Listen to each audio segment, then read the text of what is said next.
Today, the National Press Club, Minister for Climate Change and Energy Chris Bowen. In the 2 years since the 2022 election, Minister Bowen has begun trying to position Australia as a renewable energy superpower. Today, he'll be discussing Australia's energy choice in the critical decade. That's today at the National Press Club.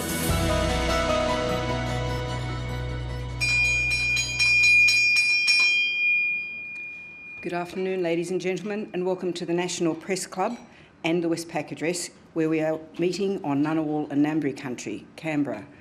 My name is Laura Tingle, I'm the club's president. As South East Australia has shivered through freezing weather in the last week or so, the question of the reliability and capacity of our energy system has taken on a fairly personal meaning to people who have heard warnings of the system breaking down under the strain. Thankfully, that hasn't happened yet. By all accounts, the next decade in our energy transition is the most crucial one, and there is lots of conflicting information about how well we are managing that transition. And that's before we get to the political contest about forms of energy. It's a debate we'll be conducting for some months in the lead up to the next election, and we've invited opposition spokesman Ted O'Brien to address the club at some point. But to speak to us today and be questioned on these issues, please welcome the Minister for Climate Change and Energy, Chris Bowen.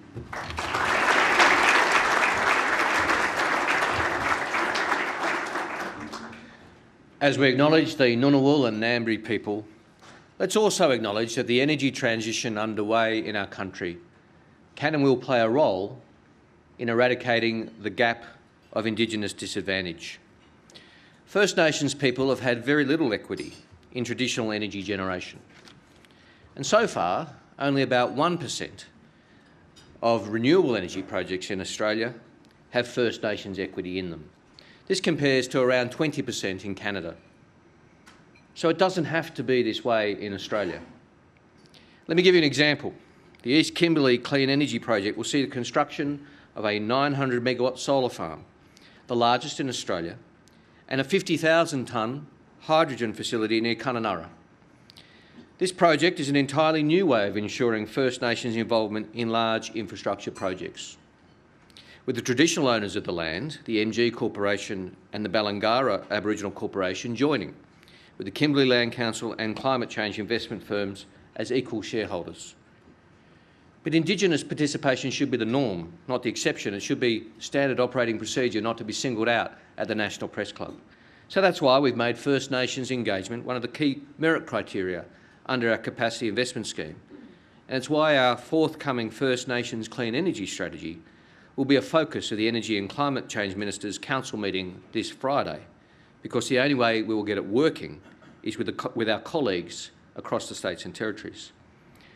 I also want to acknowledge Senator Jenna McAllister, the Assistant Minister for Climate Change and Energy. There's none I'd rather have representing me and us in Senate estimates, or in leading important priorities for the government like energy efficiency and climate adaptation.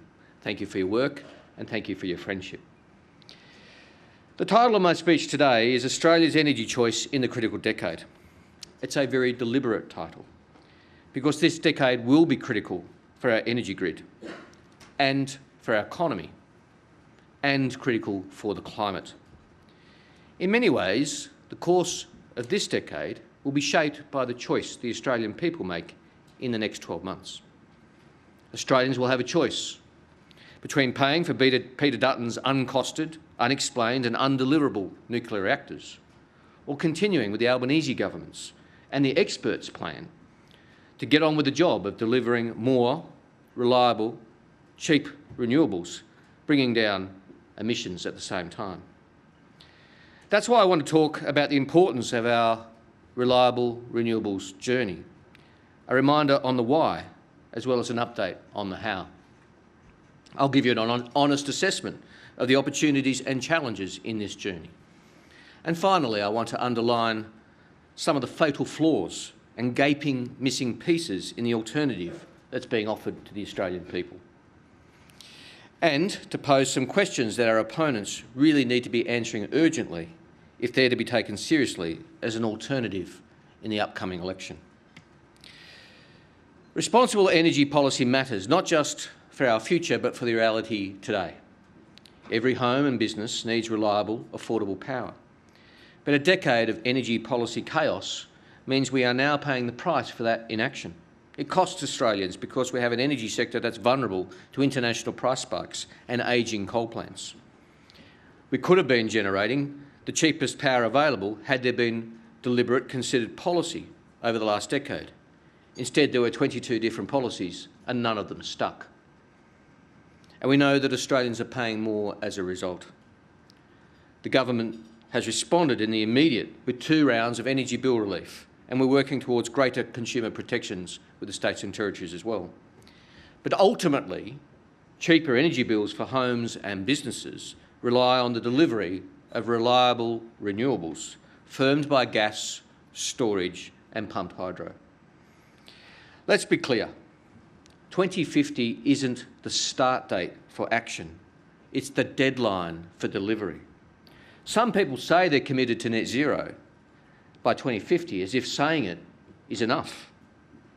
And they think they can delay action to the late 2030s or indeed to the 2040s. This is a fundamental misunderstanding of the task before us and of the opportunities before our country. This is the case across the board, whether it comes to our grid, whether it comes to our economy or the climate. In relation to our grid, investment is vital now. We lost 4 gigawatts of dispatchable energy over the last decade, replaced by just 1 gigawatt.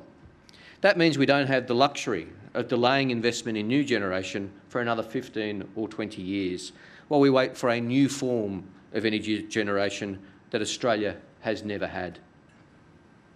Far and away, the biggest threat to reliability in our grid is over-reliance on ageing coal-fired power stations. Over the last year, not a single day has passed, not a single day has passed in which there hasn't been an unplanned outage in one of our coal-fired power generators in eastern Australia. Not one. Here's the thing. Like all of us, these coal-fired power stations aren't getting any younger. Here's the other thing. They don't get more reliable as they age either.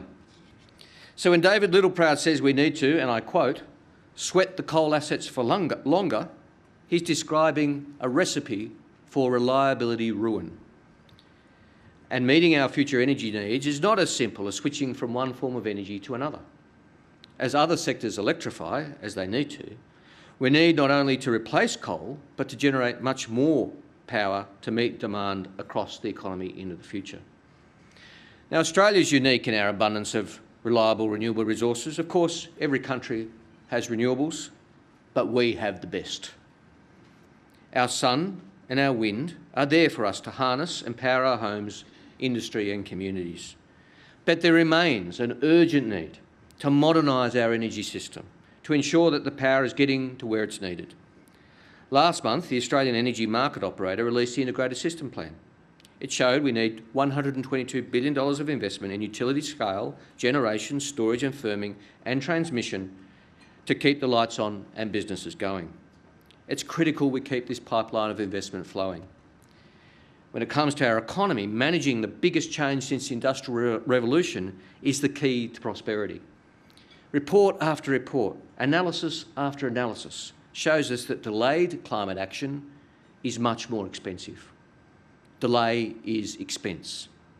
And of course, there's the opportunity costs.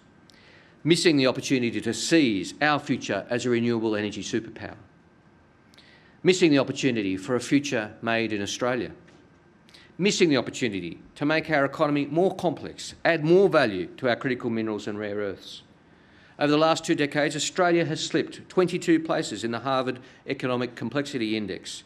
We're now ranked 93rd in between Uganda and Pakistan. Seizing the opportunities of a renewable manufacturing future is the key to unlocking a more productive, value-adding economy. And of course, it's the critical decade when it comes to emissions reduction. Not all tonnes of emissions avoided are equal. A tonne of emissions avoided in 2049 is of infinitesimal value compared to an ongoing tonne of emissions avoided in 2024.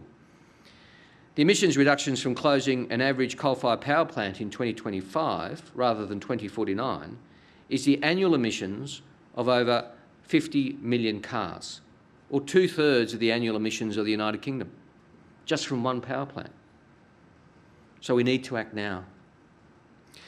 As the driest inhabited continent on the planet, Australia is particularly vulnerable to climate change.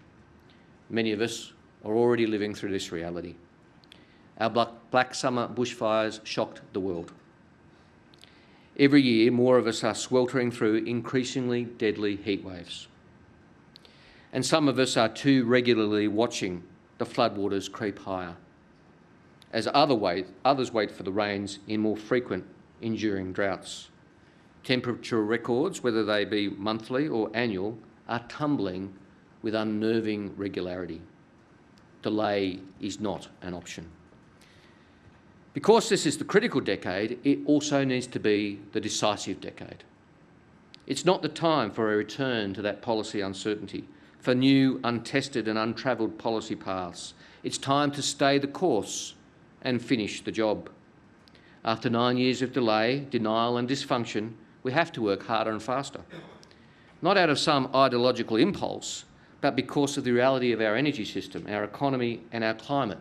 They all dictate that we must. Now, I understand, having travelled extensively through rural and regional Australia, having conducted countless public consultations and meetings, having met with people from all walks of life, with all perspectives, that this transformation is confronting for some. I've met with passionate renewable energy advocates in the regions who've demanded more action faster, demanded to host more renewables. I've met with people who are happy to see renewables, but want to see better consultation and better community benefits. And of course, I've heard from some who oppose the renewable rollout altogether. It's far from a majority in any place I've visited, far from a majority, but it is a contested space. So that's why we're setting expectations for effective and responsible community engagement by transmission companies to improve the outcomes for communities at the centre of our clean energy transformation. We've introduced reforms for earlier and better engagement with communities by transmission companies. And with the states and territories, we're implementing the recommendations of the Dyer Review into social licence and community engagement. Importantly, in all of this, we and I don't see the states and territories as obstacles to be bulldozed through, but as critical partners. And I have to tell you, that's a profound change from the situation we inherited. And the good news is we're making good progress on this journey. Last year, I delivered Australia's second annual climate change statement, an initiative we introduced in the Climate Change Act for annual transparency. It includes our national projections showing that Australia is within striking distance of reaching our 43% emissions reduction target by 2030 and on track to beat our 10-year carbon budget. These hard-earned gains have been made by efforts to massively boost renewable energy and our reforms to industrial emissions. These put a cap on pollution from our 219 biggest industrial emitters, requiring them to reduce emissions to meet net zero by 2050. That's delivering abatement equivalent to taking 2/3 of the cars off our roads to 2030. And talking of cars, we finally legislated the new vehicle efficiency standard, a reform that had been in the too hard basket for 20 years, well overdue, delivered by us. There are bumps and challenges, of course. While recognising there's more to do, and we can't take the foot off the policy accelerator, I'm pleased with where we're at. When it comes to powering Australia, nothing will beat our sun and our wind. Reliable renewables are the cheapest form of power, and we've got them in abundance. The Integrated System Plan confirmed that renewables in the national electricity market reached as high as 72% in 2023, with an average penetration just under 40%. In the last 12 months, more than 12.5 gigawatts of generation and storage projects were approved for grid connection. And for some context, that's enough to power 2.9 million homes, or all of the households in the greater metro regions of Sydney, Hobart, Adelaide and Canberra combined. Since we've been in government, we've seen a 25% increase in renewables in the grid, with record investment in batteries and storage. And of course, there's more solar on Australian homes and businesses than any other nation in the world. Last year, there were over 330,000 rooftop solar installations. In Australia now, there are more homes with solar panels than there are with swimming pools. But to get from around 30% renewable energy when we came to office to 82% by 2030 is a big task, deliberately so, deliberately big task in the context of the critical decade. That's why we are unlocking private investment to deliver more reliable renewables through our capacity investment scheme. This scheme encourages new investment in renewable energy as well as dispatchable capacity such as battery storage. I'll give you some examples about how well it's going. The joint pilot tender with New South Wales has now concluded. When the tender was announced, the government's plan was to contract 380 megawatts of dispatchable electricity. After receiving 3.3 gigawatts in bids of such high quality, we were able to increase the tender results to 1.1 gigawatt, from 380 megawatts to 1.1 gigawatt, all within the same envelope, delivering 6 battery and virtual power plant projects in New South Wales. The first 6 gigawatt auction across the national energy market's now well underway as well. We received 40 gigawatts worth of registrations for that 6 gigawatt auction. This would be enough to power 21.5 million homes, more than twice the number of households in the national energy market. This shows the pipeline of good quality projects is there and ready to invest with the right policy settings. And the right policy settings is exactly what we are providing. There are other examples I can give. Take transmission, a topical topic. Now, you might have heard certain politicians say that we have a policy of building 28,000 kilometres of transmission lines. It isn't true, never has been. We're supporting the building of 4,000 kilometres of transmission lines over the next decade, plus the upgrading of another 1,000 kilometres. Of the 4,000 kilometres actually required, 900 are complete or well under physical construction, while the others are at various stages of advanced planning and approval. Now, just over 2 years ago, I stood here and described the gale blowing away 9 years of climate denial, delay and dysfunction. And this remains true. Australia still has a federal government taking serious action on climate change. But unfortunately, we still have a coalition serving up energy policies that will only deliver more climate denial, delay and dysfunction. This is the choice for the Australian people over the next 12 months.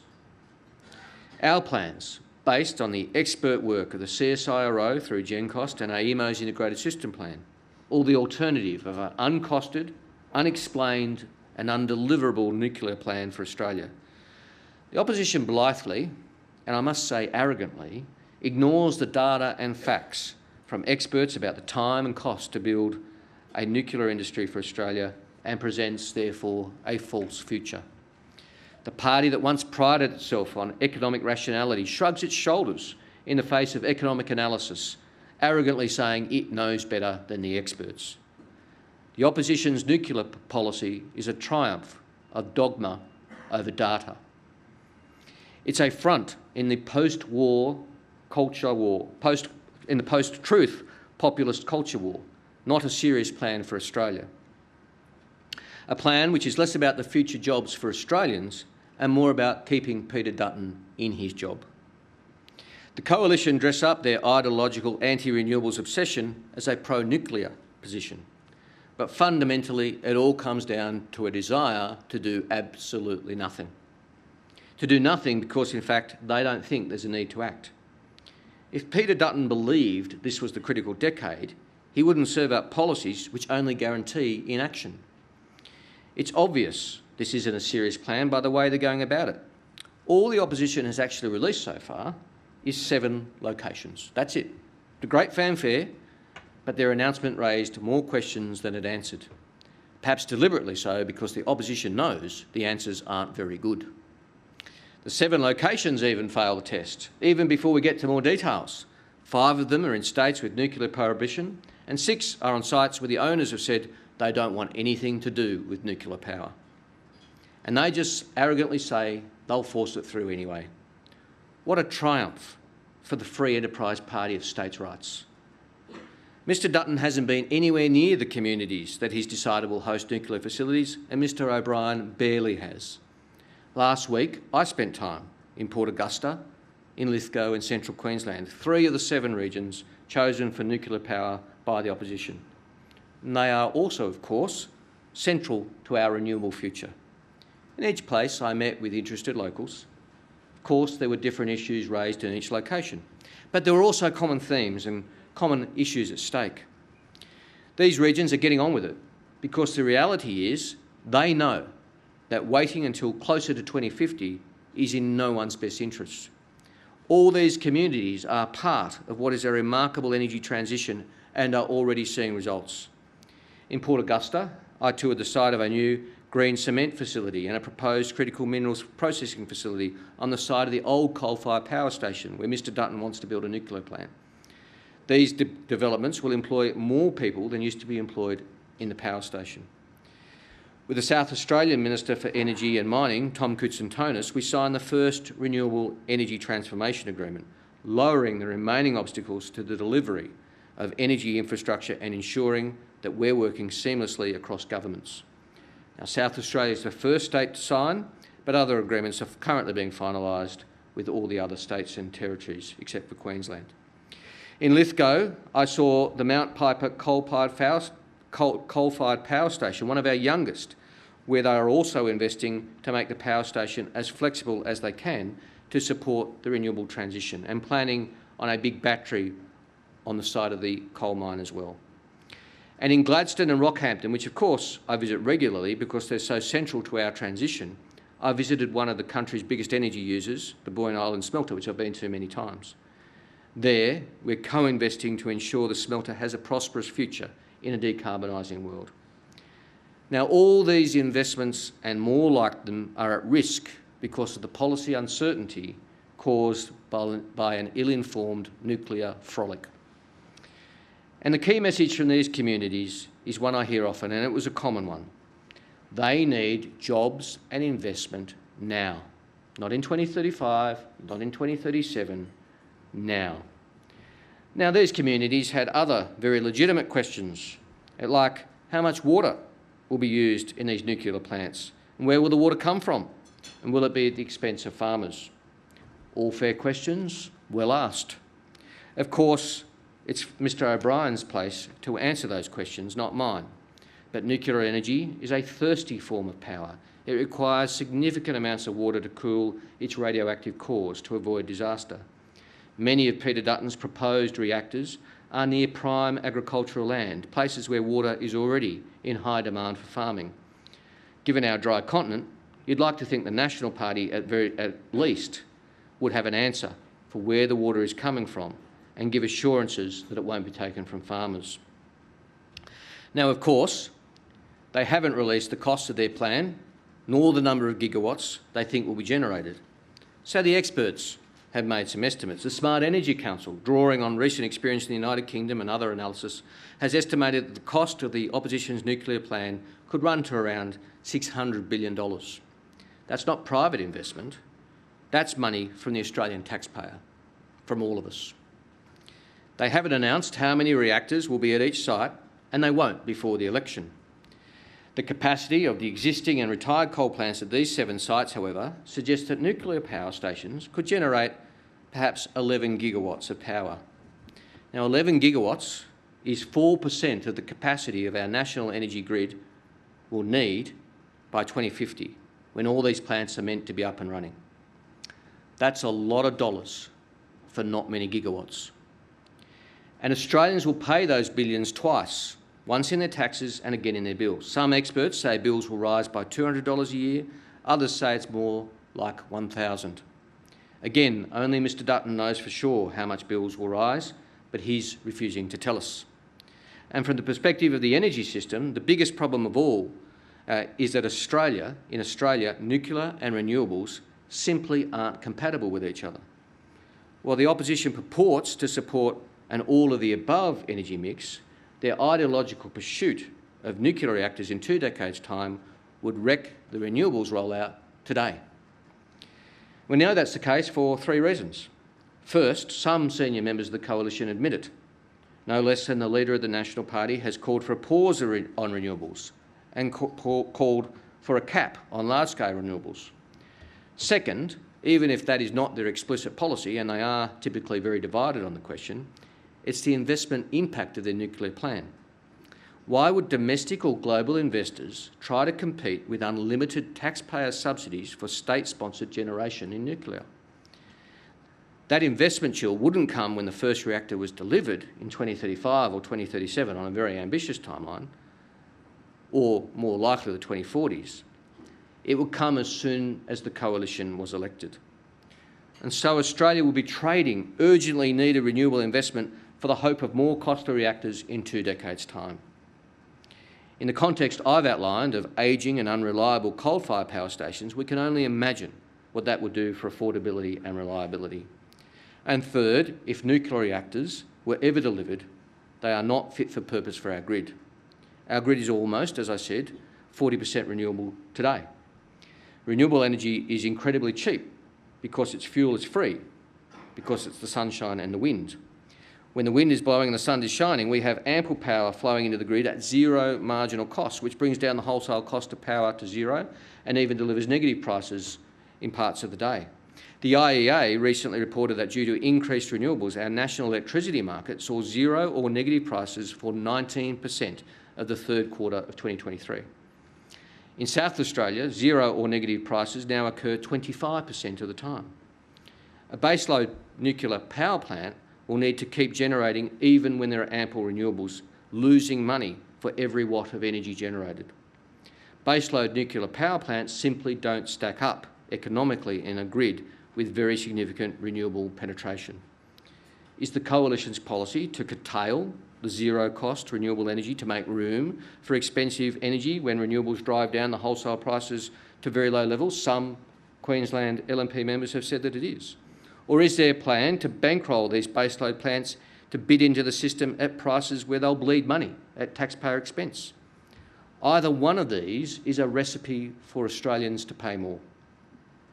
For these reasons, Australians could choose reliable renewables or risky reactors, but not both. I've said before, and I'll say again today, I'm not ideological about nuclear, but the simple reality is that we can't have both renewables and nuclear, and so we face a critical choice in this critical decade, and I choose renewables. Now, this is a serious issue with serious consequences for the Australian people, and it's past time for the opposition to provide serious answers and details. If they don't, the Australian people are entitled to conclude that they are not serious people when it comes to energy. So here's 3 questions for Mr Dutton and Mr O'Brien. First, what role would nuclear actually play in our energy system? How many reactors? How many gigawatts? And what share of the energy mix? What is the role of inflexible and expensive baseload generation, and how do you make it economically viable given the role of low and zero cost renewables? Second, how much is it going to cost to build and operate? How will that cost be passed on in taxes and bills? And third, what on earth is going to happen in the meantime? With coal-fired power ageing and renewable investment chilled, what would keep the lights on and what would see bills go down? And what would a coal and gas-based grid mean for emissions in the meantime? The Liberals falsely claim that the rest of the world is going down the nuclear road. This is a lie. The world adds more solar and wind every few weeks than it does nuclear all year. Or just take offshore wind, for example. Just offshore wind alone. This year, the world will add more than double the offshore wind capacity than it will nuclear. Solar and wind combined already generate significantly more power than nuclear around the world. In 2025, wind power alone will surpass nuclear in terms of generation, and this will be followed quickly by solar power alone surpassing nuclear energy in 2026. Nuclear power generation was reduced, not increased, but reduced by 1.7 gigawatts in 2023. Renewable energy increased around the world by a massive 507 gigawatts. The nuclear renaissance Peter Dutton claims is a chimera. In 2004, as Michael Liebrick has pointed out, the world installed 1 gigawatt of solar power a year. Now the world installs that much solar power every day. By the end of the year, it's forecast to be 2 gigawatts a day. It would be a particular travesty if Australia, with our natural and obvious advantages in renewable energy, bucked the trend and paused our renewable rollout while we engaged in a national policy frolic of unprecedented irresponsibility. So let's call this out for what it is. The same people who spent the last 20 years telling us that we didn't need to worry about climate change and didn't need to take action are now the same ones telling us they have the answer, and it's nuclear. This is no coincidence. It's a tactic to divert, delay and avoid action on climate. It's a ploy to keep coal running longer and at massive costs to reliability and emissions. It's a betrayal of those Australians who've suffered from bushfires, floods and cyclones in the critical decade for climate action. It's a climate culture war undercut by the facts of engineering and economics. The choice for affected communities will be stark. The choice for Australia is and will be stark.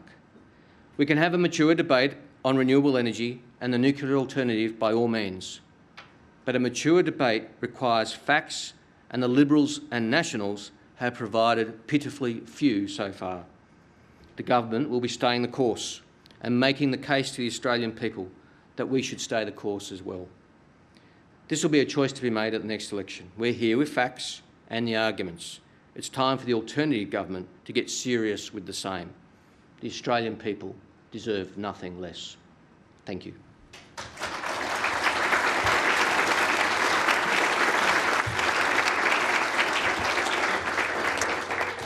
Well, thanks, Minister. There's obviously going to be an energy debate in the lead up to the next election, but of course the other issue that's just absolutely front of mind for everybody is cost of living. Yep. One of the ideas that's been floated by the Coalition in relation to its nuclear policy is the idea that people living in the region of a nuclear plant might get free electricity or subsidised electricity.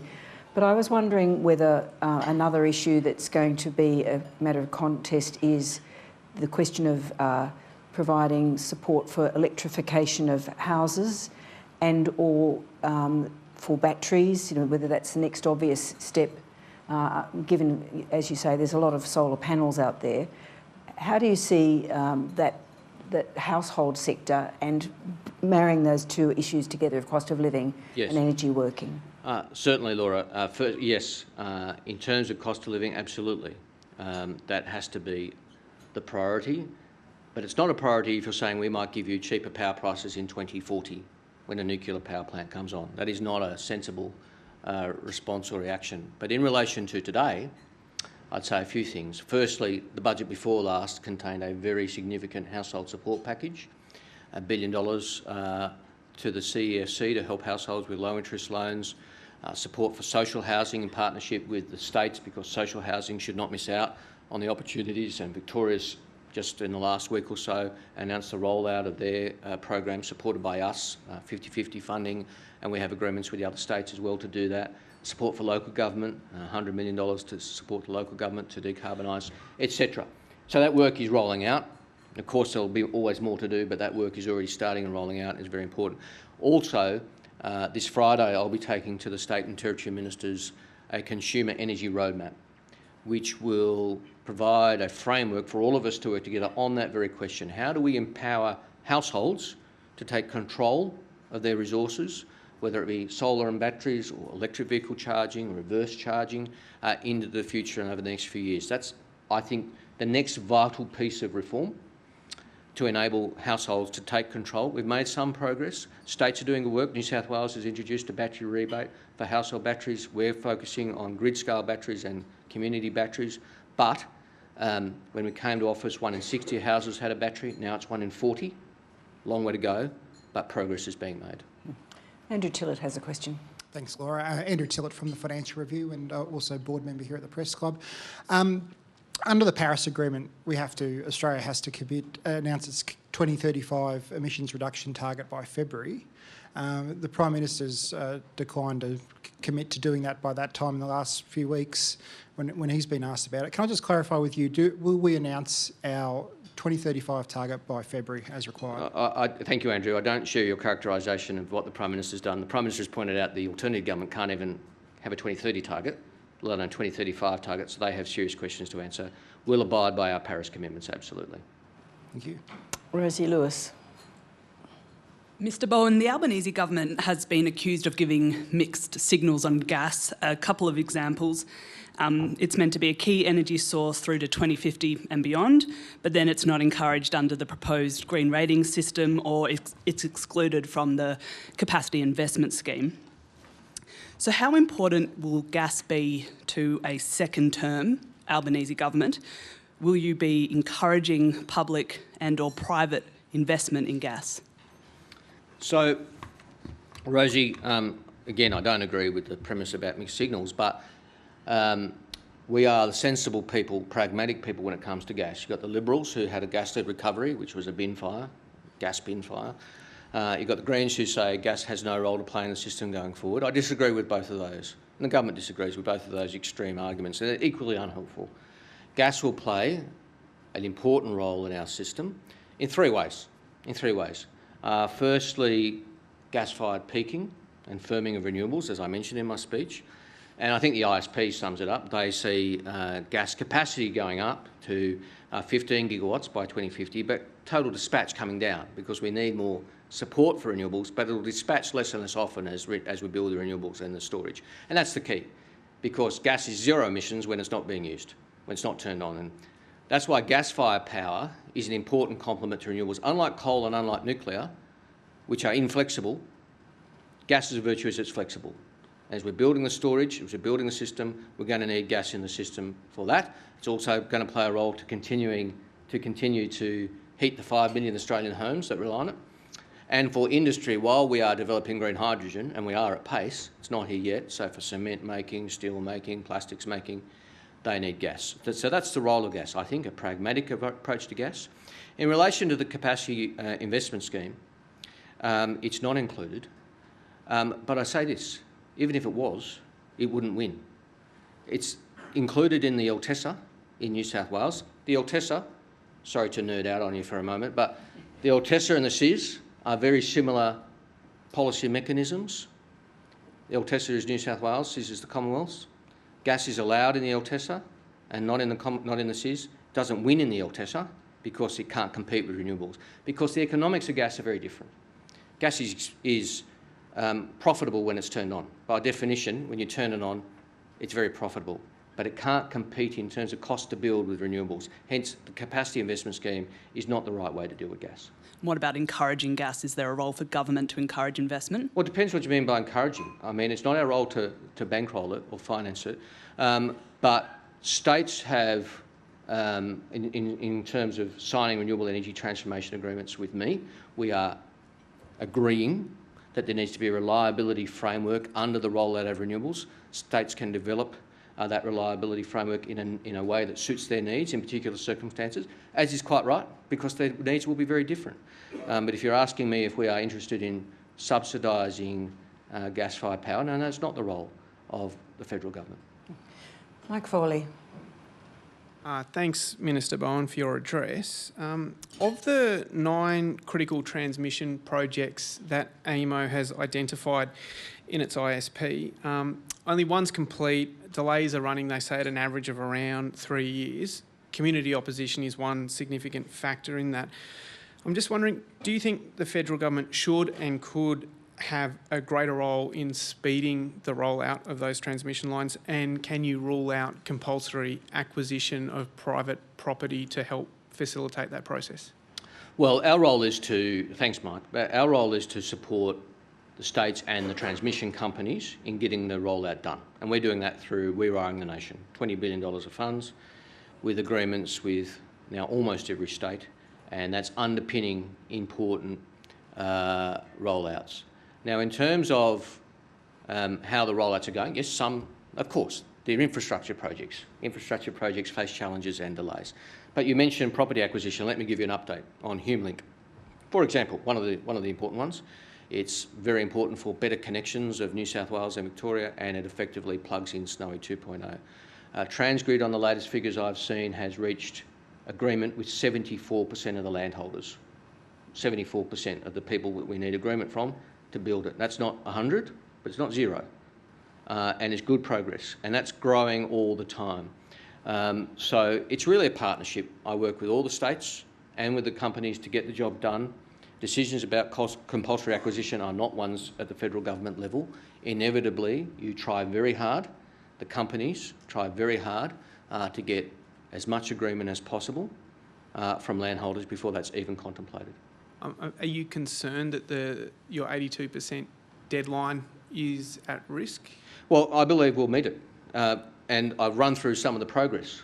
On transmission, as I said, 4,000 kilometres needed between now and 2030, 900 under construction or complete. I am far from complacent, but I'm relatively satisfied with where we're at. Yes, there are challenges. I've never denied that, but more progress than you might think by looking at public debates about it. Poppy Johnson. Thank you for your speech. A number of EVs were used to support the grid during an emergency in Victoria earlier this year, according to ANU research. What's your view on the potential of using EVs to manage load across the system? And would you consider measures to stop or delay charging during a grid emergency? I'm interested in what you think about those sort of options. Well, I'm certainly very forward-leaning on the opportunities for vehicle to grid, vehicle to home, vehicle to grid, vehicle to X charging going forward. And indeed, here's the scoop. It's one of the elements in the Consumer Energy Roadmap I'm taking to State and Territory Ministers on Friday, because it is a resource that we need to harness and enable households to harness in their own best interests. I mentioned households taking control.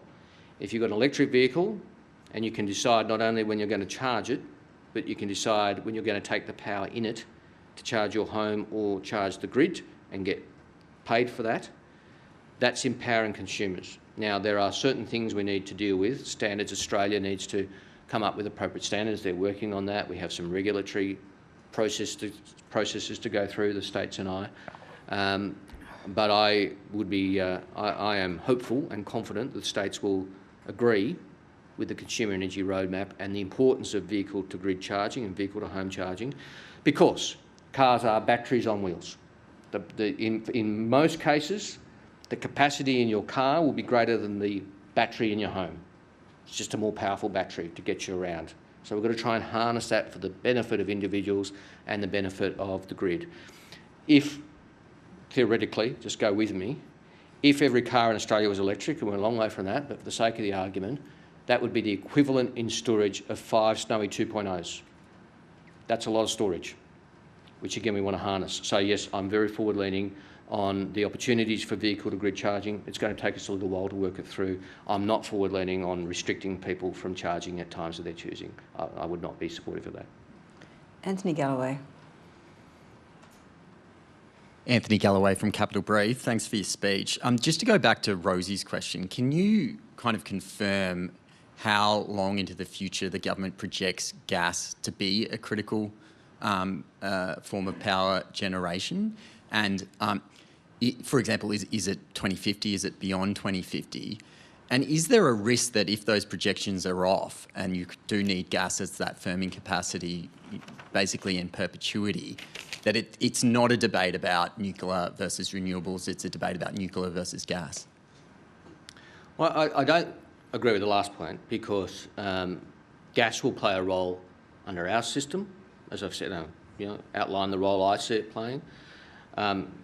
The opposition seems to think that they're going to have more gas earlier, but they haven't, as usual, got any policy detail about that. But to your question about what role gas will play, again, I'd refer you, Anthony, to the ISP, which I think lays it out. So they work on the basis that we will need 15 gigawatts of gas capacity in 2050, but that dispatch will fall from 10 terawatt hours a year to around 6 terawatt hours. And that's at 2050. So then, obviously, predictions beyond 2050 start to get more difficult, because we're just talking so much further away. But that shows you pretty clearly the direction of travel. But those 6 terawatt hours are still going to be important. I see it as like life insurance. You don't need it very often, but when you need it, you really need it. That's the underpinning role of gas in the system. Melissa Code. Hi Minister, thank you for your speech. Melissa Code from the Mandarin. I'd like to ask a question about the tenor of the discourse about climate and energy policy.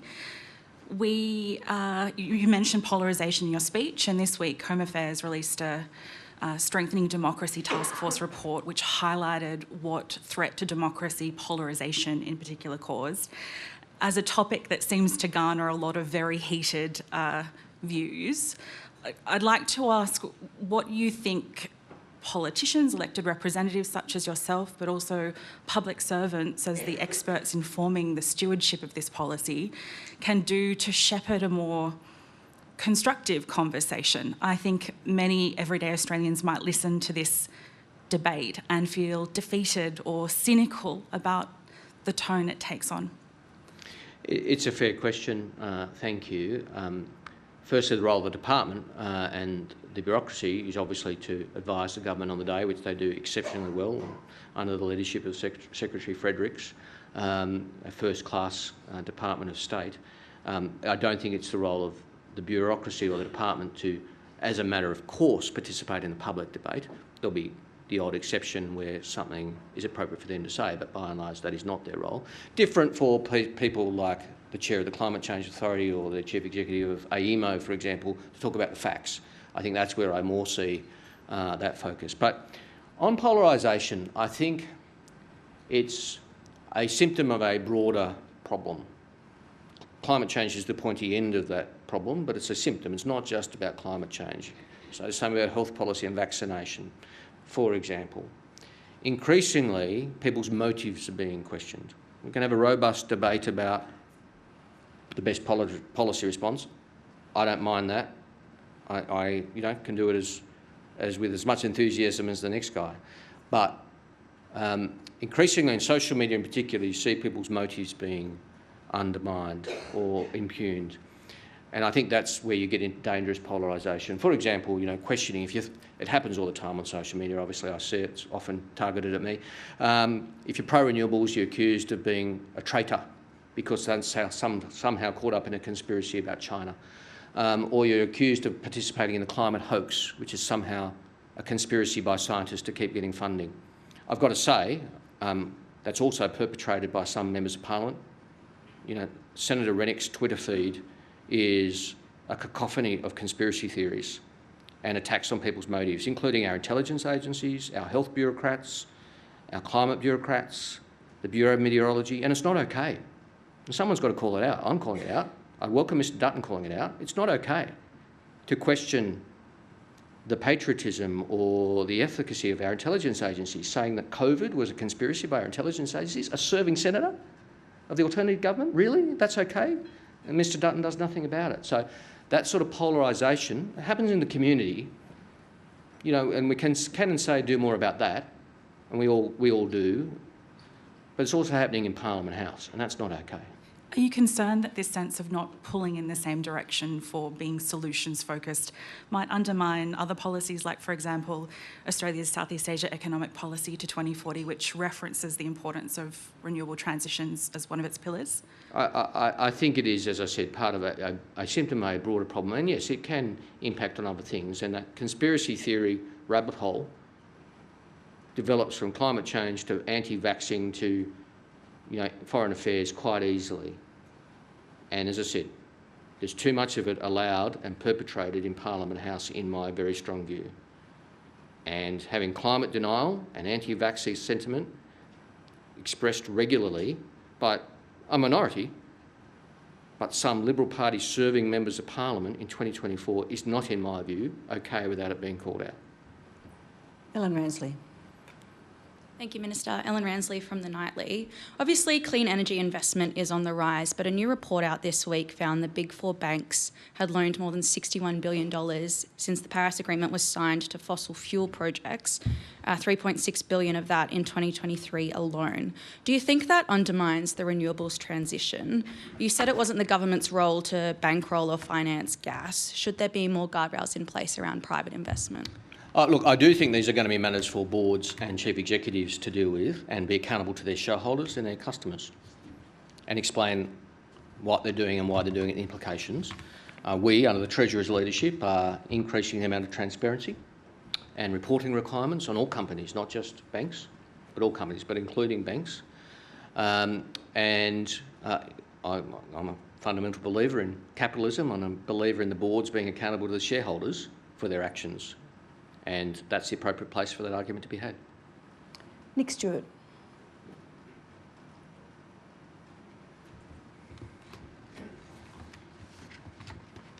Thank you, Minister.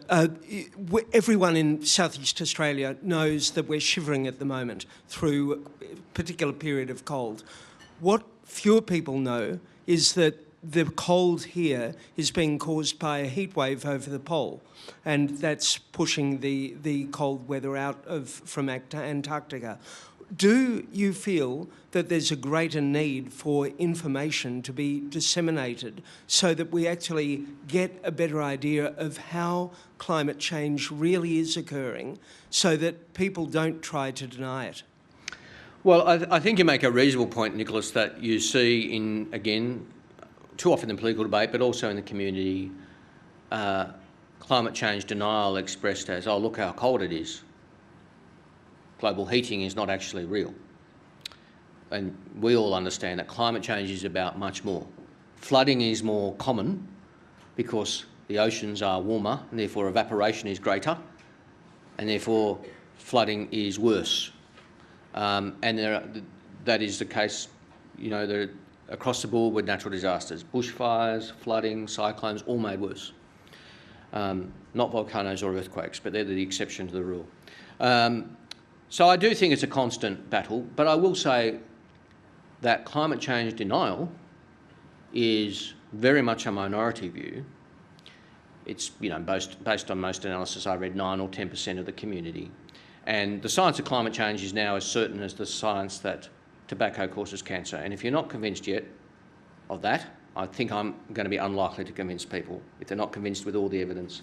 But I think the bigger problem is this, Nicholas, than that. Full-on, open climate change denial is now less fashionable than it was 10 or 15 years ago in the public debate. You can't do it as easily. It used to be quite common. Now it's not so common. Andrew Bolt still does it, but most other people don't bother with it. What it has been replaced with is what I call all-too-hardism, or what Michael Mann, who's, you know, a very, very good author on climate policy and politics, calls climate inactivism. It's all too hard. Renewables, it's all too hard. Renewables, building the system, it's too hard. Not actually saying we don't need to do it, but just saying it's all too hard. That is more dangerous, I think, in the public debate than full-on, straight-out climate change denial, which you see less and less of. If I could just ask, just going back to local communities and cost of living things, one of the things that, I suppose, an appeal in the way the coalitions approach these nuclear sites is that they see these as communities that are going to be losing their existing sort of economic base because coal-fired power is closing down.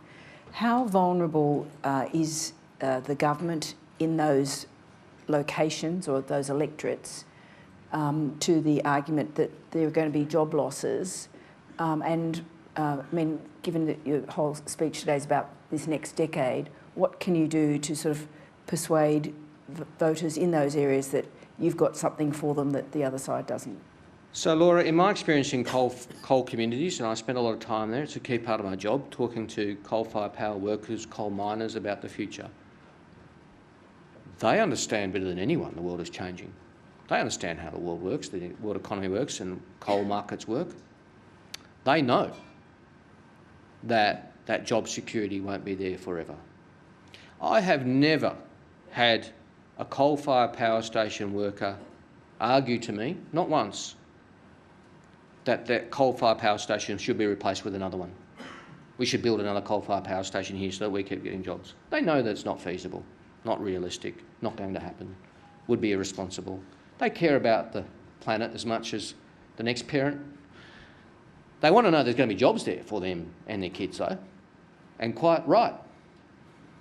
And so that's why we talk about what's next, the jobs that are next. Some are renewable energy, some are renewable energy related. The best example I can give you is the Liddell Power Station. It's been fallow for 18 months or so. It will be replaced by a renewable energy hub owned by AGL. One of their tenants will be SunDrive. SunDrive, who have invented the most efficient solar panel in the world, had a key decision about whether to make in Australia or the United States, following the announcement of Future Made in Australia package and Solar Sunshot. As a direct result of that, they decided to make those solar panels in Australia at the Liddell Power Station site.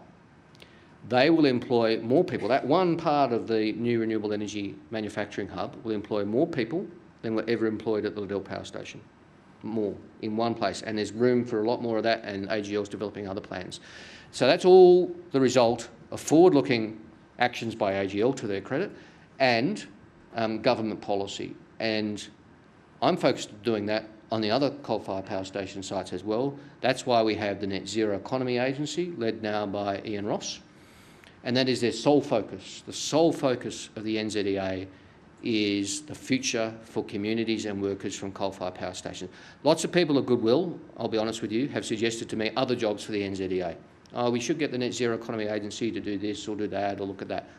And they've all made suggestions in good faith, but I've rejected all of them because that would dilute the focus of the Net Zero Economy Agency from the job of ensuring jobs in the future for people and communities currently reliant on coal-fired power stations. Andrew Tillett has another question. Thanks again, Laura.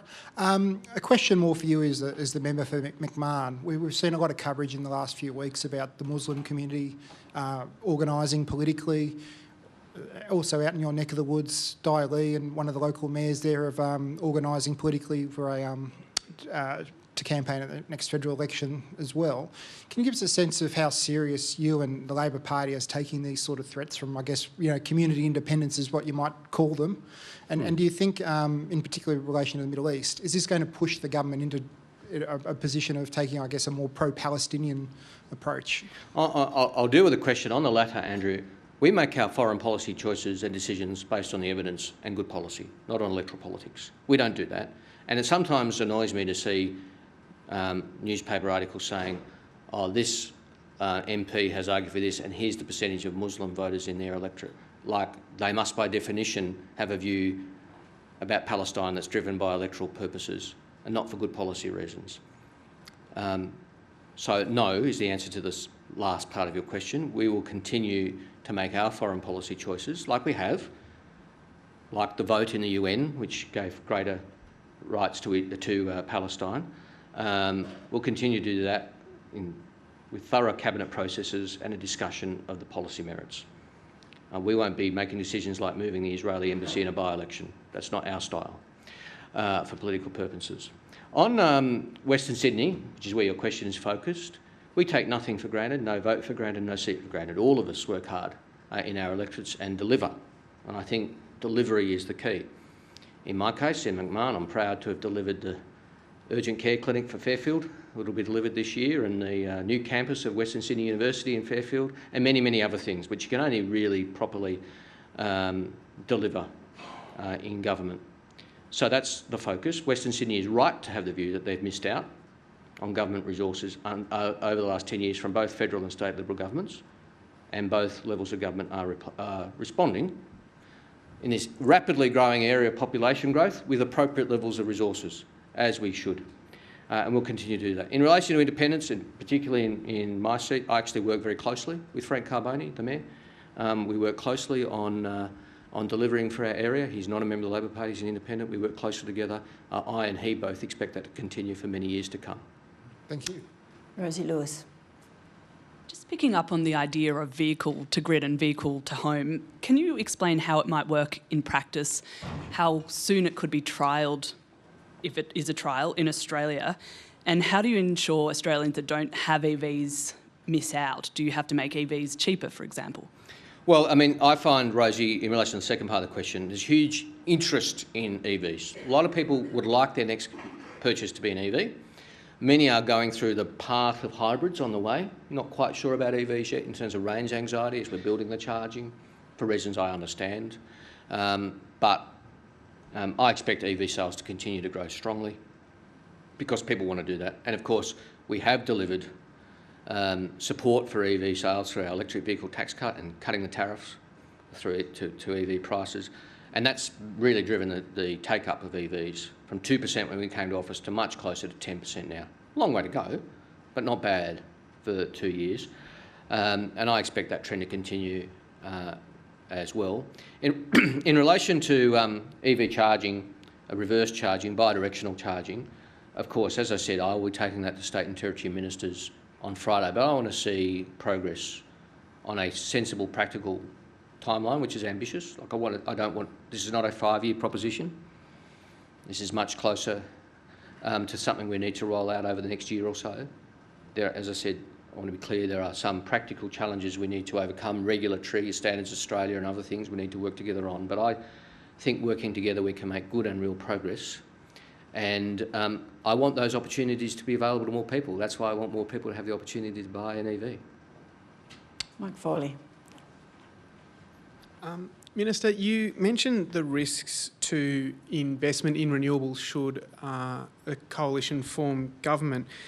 You said that investment would dry up with the pursuit of nuclear energy. I'm just wondering now, because media are reporting, and I've certainly had major investors tell me that that's already occurring in the active sense that investment is now more at risk from them. They're reconsidering their plans to invest. So my question is, has the renewables rollout already been materially harmed due to the fact that there's no longer bipartisan support for the 2030 climate target? So, Mark, I think the best answer to that is it has been raised with me as a concern by renewable energy investors, yes. I'm not aware of any particular decision that's been taken to say, well, we were going to invest here in renewable energy and now we're not. I'm not aware of any decision that's been taken on the basis of the uncertainty caused by nuclear power, but has it been raised with me as a concern by renewable investors? Have they paid attention and are they worried about it? Yes. And do you think that you need to do anything more to combat the potential loss of the rivers of gold that are flying into renewables? I think we need to win the next election and put that issue to bed, is what I think. Well, on that note, please thank the Minister. Thank you.